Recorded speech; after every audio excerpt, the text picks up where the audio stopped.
नमस्कार, बहुत स्वागत है ACN 24 न्यूज में। मैं हूं आपके साथ हेमंत। चलिए गौर करते हैं खबरों पर। सारंग और बिलाईगढ़ जिले के रायकोना के कुख्यात महाठग शिवा साहू को कौन नहीं जानता।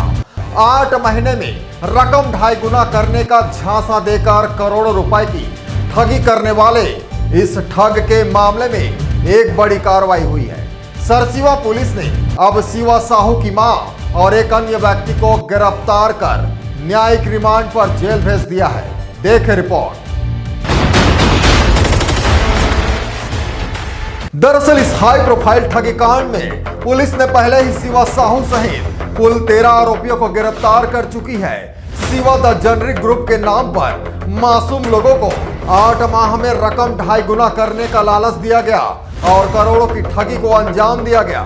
जांच के दौरान सरसीवा पुलिस ने शिवा साहू के कब्जे से सोना चांदी, महंगी लग्जरी गाड़ियां, जमीन के दस्तावेज, नगद राशि और कई बैंक खातों को जब्त किया है। न्यायालय ने इन सभी संपत्तियों पर कुर्की का आदेश भी जारी कर दिया है। अब कार्यवाही को आगे बढ़ाते हुए पुलिस ने महाठग की मां चंद्रकला साहू और सहयोगी धर्मेश साहू को हिरासत में लेकर विभिन्न धाराओं के तहत न्यायिक रिमांड पर जेल भेज दिया है। Bureau report ACN 24।